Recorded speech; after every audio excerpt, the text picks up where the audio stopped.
being no cosign, I should say, starting like that, no cosign. I think it's a remarkable thing, and I don't think a lot of people give you credit and pay attention to this. A lot of these cats that came up out here on the West Coast had cosigns. They had someone like a Dre making them a beat, somebody like a Easy E putting them on. I could definitely say as a fan coming up, MC8 made his name by himself. You know what I'm saying? It wasn't no cosign, was none of that shit. I remember YG did the song and said he's the first nigga that came out of the West without using Dre. Well, that's not true. Yeah. Because I never came through anyone. Absolutely. I started with me, Chill, DJ Slip, and Unknown, and that was my connection. We didn't come through the Easy door. We didn't come through the Dre door. We didn't come through the Cube door. We didn't come through the NWA door, none of that. It was me and Chill, and basically it was just me and Chill. Hell yeah. Chill's a motherfucking beatbox. Shout out to homie Chill, man. My nigga Chill, we met in junior high school, and really I wasn't no motherfucking rapper, nigga. I was trying to bang. Straight you up. get me? Yeah. I was trying to bang and sell crack. And it just hit me one day. The rap bug hit me. So, me and Chill, like I said, we've been knowing each other since the 8th motherfucking grade. Chill was beatboxing when I met him in junior high school. It was the shit. So that's how we started rapping. I started writing little verses. He would beatbox. And that's where my love for the shit came from, you know. I wanted to be just incorporate songs and write about the neighborhood, and that's where my love came from, man. And I think that's the longevity of where I stand today, man. I'm just a nigga who wanted to create music. You feel me? I wasn't one of them niggas who just wanted to fuck around and rap and do that type. I wanted to make music. Cause I really, after the bullshit, I seen it as a way out. So I didn't have no connections to them niggas. You feel me? I was on the outside. We had no connections to the Dre's, the East. Now, Rick and Chill grew up across the street from one of Ren's people. So Ren used to come through all the time. And we would see Ren and they was cool, whatever, but we didn't have to come through them. Honestly, we came, like I said, it was me, Chill, DJ Slip, and then we hooked up with Unknown. Unknown DJ was a popular, you know, little underground label that niggas had. You know, Lonzo had Techno Crew Cut, where it was the Wrecking Crew, and then Unknown had fucking Techno Hop.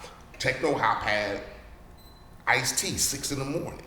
They had King T, You Better Bring a Gun. So to me, Techno Hop was the hood label, because it dealt with a lot of, even though Lonzo was fucking with Wrecking Crew, when you wanted your You Better Bring a Gun and your 6 in the morning and your Ice-T, You Don't Quit and Dog in the Wax and all that type of shit, that's what Unknown was putting out. So, did they know them niggas? But Dre and them they were still under Lonzo and trying to come up at the time. They hadn't even put out their first single when I started writing lyrics, and it was me and Slip and Chill, and like I said, I was 16, man.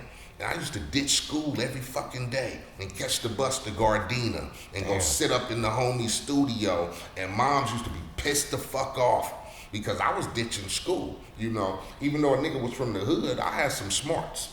So I did have a chance to do something. But man, when you in Compton and you growing up in the hood and you seeing the influence and niggas driving by with bugs with the roof chopped off and the plush interior and the swivel seats and the bitches and niggas in Elcos on Dayton's and shit. The deep dishes. Man, you your whole mind state changes. So again, not to get off track, we grinding. We didn't have the luxuries of knowing an Easy or Dre or Cute. Now later on, when we established whatever, but in the beginning, it was just me and Chill and DJ Slip. Slip would make the beats. Chill would, you know, Chill was like the homie. So it was CM Dub. And I wrote raps, and I write a verse for me. I write a verse for Chill. Slip do the motherfucking beat. And that's what we did. We did demo after demo after demo after demo. And then the craze had started. You get me? Easy was out with Boys in the Hood and Easy Does It. And then King T was out with his shit. And then Ice-T was, you know, he had the motherfucking Power album. So the West Coast and the music is starting to take off to where Unknown was able to walk in a nigga's office and go, look what I got. Compton's Most Wanted. And they was like, oh shit. You get me? So that's how we got on. We didn't go like Cube got on and then brought the Lynch Mob and then brought Compton's Most Wanted. You guys made your We own. didn't get on like Easy started Ruthless and then they started NWA and then Ruthless and then Above the Law and whatever. Yeah. It was Compton's Most Wanted from the beginning, and when we got our deal, I signed the contract. It wasn't, no, we're going through, now niggas was crooked, and of course we went through Big B, which was Unknown's company, but it, you know, no, we never went through the Dre's, and not to say a nigga wouldn't have benefited, because, but I just felt it was the path we was put on. Yeah. You know, I was put on the path to be my own motherfucking nigga. Straight up. I wasn't on the path to be somebody else's. Not to say shit is wrong with that, because sometimes you gotta use motherfuckers to establish. But I came in at a time where rap music on the West Coast was first starting. It was birth. So when niggas went from the Dial of Freaks and the fucking Egyptian Lovers and that type of bullshit, not to say it was bullshit, I love Egyptian Lover. So, but when we went from that shit and we started going to the Boys in the Hood and One Time Gaffled Them Up and all that shit, I was already like writing shit. I was already in the hood experiencing, and them niggas was already gone. To me, them niggas was untouchable. Yeah. You get me? Yeah. At the time when I first got in the door, Dre and them was untouchable. Them niggas had already Straight Outta Compton out in the video and shit. We wasn't getting through them niggas. So I just felt like we had to establish our own identity. We came with Compton's Most Wanted. We made demos. A nigga heard it. Fortunately, it floated from the studio to somebody's office up at Capitol, and them motherfuckers called and said, who is Compton's Most Wanted? And that's how we got our deal. Hell yeah. That's a remarkable thing, because that's a lot more grind, that's a lot more hard work, that's a lot more basically years, frustration, man. All that shit, you know what I'm saying? But I don't regret it, because I was a young nigga, you get me? I was a young, poverty, stricken, gang-banging product of my environment.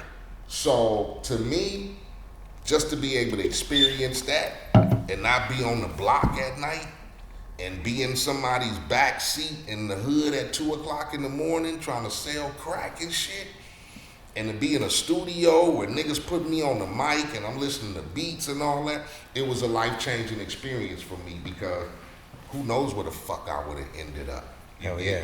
Because being a product of your environment at that time in fucking 85, 86, 87, there wasn't no joke around this motherfucker. Straight I'm up. telling you, the streets was ruthless.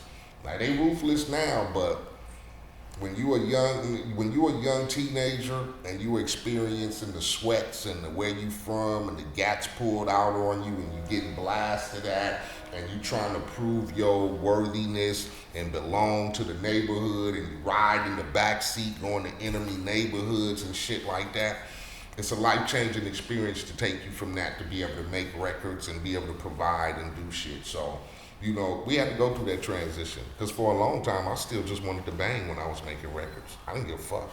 So it comes with growing up, being humble and all that. But again, I tried to put my own mark down as far as CMW was concerned. I wanted to be the Easy. I wanted to be the Dre. I didn't want to be the nigga who just sat back and was like, okay, yeah, you're going to come to the studio at 2 o'clock, you're going to rap, and then you can go home. Yeah. I wanted to control my destiny, so that's why I ended up where I ended up, and it was Compton's Most Wanted, MC8, and that's it. Hustle and elevate, hustle and elevate, hustle and elevate. Listen. Hustle and elevate, that's my conversation. Hustle and grind, that's my occupation. Crime, family life, I'm in my congregation. Blood running through my veins, that means that I'm related. Double digit piece list. Look at mama, we made it. Contemplated busting, looking just like a nickel plate. Broke into the matrix, a legend in the making.